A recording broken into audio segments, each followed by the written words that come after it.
दोस्तों, आजकल हम सब में से प्रत्येक व्यक्ति घंटों तक ब्लूटूथ ईयरबड्स या हेडफोन्स के यूज करे अच्छी, चाहे वो कॉल्स के लिए हो, म्यूजिक के लिए हो या फिर वीडियोस देखने के लिए।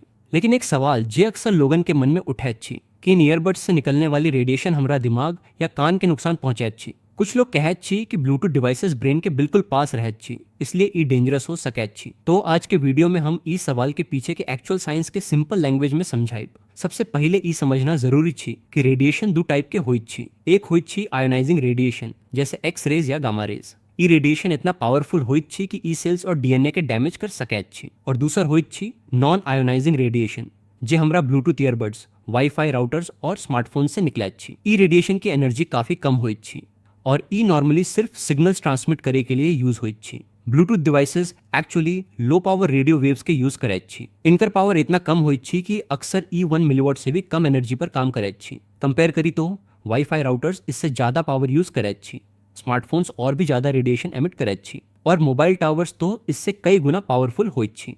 इसलिए साइंटिफिक नजरिया से देखी तो ब्लूटूथ ईयरबड्स के रेडिएशन लेवल बहुत लो कैटेगरी में आई छी। वैसे एक छोटी सी बात, हमारा चैनल एक स्पेशल मिशन पर काम करे छी। हम नॉलेज वीडियोस इंडिया के 22 ऑफिशियल लैंग्वेजेस में बनावे की कोशिश करे छी, ताकि हर व्यक्ति अपनी भाषा में इंफॉर्मेशन समझ सके। अगर आप ई मिशन के सपोर्ट करना चाहे छी तो चैनल के सब्सक्राइब जरूर करी। अब बात करी एक इंपॉर्टेंट टर्म के, एसएआर वैल्यू यानी specific absorption rate. SAR value बतबैत छी कि हमरा बॉडी केती रेडियो फ्रीक्वेंसी एनर्जी एब्जॉर्ब करे छी। इंटरनेशनल सेफ्टी स्टैंडर्ड्स के मुताबिक हर इलेक्ट्रॉनिक डिवाइस के एक सेफ लिमिट के अंदर रहना जरूरी छी। ब्लूटूथ ईयरबड्स के एसएआर वैल्यू यूजुअली स्मार्टफोन से काफी कम हुई छी। एक्चुअली अगर आप फोन के डायरेक्ट कान से लगा के बात कराए छी तो वह रेडिएशन एक्सपोजर ज्यादा हो छी। लेकिन अगर आप ईयरबड्स या हैंड्स फ्री के यूज कराए छी तो वह एक्सपोजर और भी कम हो जाए छी। लेकिन इसका मतलब ये नहीं कि ईयरबड्स बिल्कुल हार्मलेस छी। असली प्रॉब्लम रेडिएशन नहीं छी, असली प्रॉब्लम छी हाई वॉल्यूम और लॉन्ग ड्यूरेशन।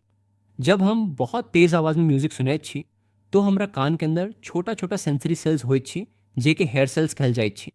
ई सेल्स साउंड वाइब्रेशंस के सिग्नल्स में कन्वर्ट करे छी। लेकिन जब साउंड बहुत लाउड होइत छी तो वह ई हेयर सेल्स परमानेंटली डैमेज हो सके छी। इसी कंडीशन के कहल जाइत छी noise induced hearing loss. World Health Organization के अनुसार दुनिया भर में 1 बिलियन से ज्यादा यंग लोग लाउड म्यूजिक की वजह से हियरिंग लॉस के रिस्क में छी। और सबसे डेंजरस बात ई छी कि हियरिंग लॉस धीरे धीरे डेवलप होइत छी, इसलिए लोगन के शुरू में पता भी नहीं चले छी। इसके अलावा ईयरबड्स यूज करने से कुछ और प्रॉब्लम्स भी हो सके छी, जैसे अगर ईयरबड्स के रेगुलरली क्लीन नहीं किया जाए तो बैक्टीरिया ग्रो हो सके छी, ईयर कैनाल में मॉइस्चर और हीट बढ़ सके छी, और लॉन्ग टाइम तक कान बंद रहने से इन्फेक्शन के रिस्क बढ़ जाए छी। कुछ लोग एक और चीज नोटिस करे छी, लॉन्ग टाइम तक ईयरबड्स यूज करने के बाद ईयर फटीग यानी कान में थकान या हल्की पेन फील होइत छी। ई इसलिए होइत छी क्योंकि कान के नेचुरल साउंड एनवायरनमेंट से ब्रेक नहीं मिले छी। तो ओवरऑल कंक्लूजन की छी, साइंस के हिसाब से ब्लूटूथ ईयरबड्स के रेडिएशन से डरना की जरूरत नहीं छी, क्योंकि ई नॉन आयोनाइजिंग और लो पावर रेडिएशन होइत छी। लेकिन सेफ यूजेज बहुत जरूरी छी। अगर आप ईयरबड्स यूज करे छी तो कुछ सिंपल सेफ्टी रूल्स फॉलो करी। वॉल्यूम के हमेशा 60% से कम राखी, लगातार 1 घंटा से ज्यादा यूज नहीं करी, बीच बीच में कान के रेस्ट दी, ईयरबड्स के रेगुलर क्लीन करी। अगर आप ई छोटी छोटी हैबिट्स के ध्यान राखी तो आप बिना टेंशन के अपना फेवरेट सॉन्ग्स और पॉडकास्ट एंजॉय कर सके अच्छी। अगर आपको ई इन्फॉर्मेशन यूजफुल लागल हो तो वीडियो के लाइक करी, शेयर करी और चैनल के सब्सक्राइब जरूर करी। मिला अच्छी अगला वीडियो में एक और इंटरेस्टिंग टॉपिक के साथ। धन्यवाद।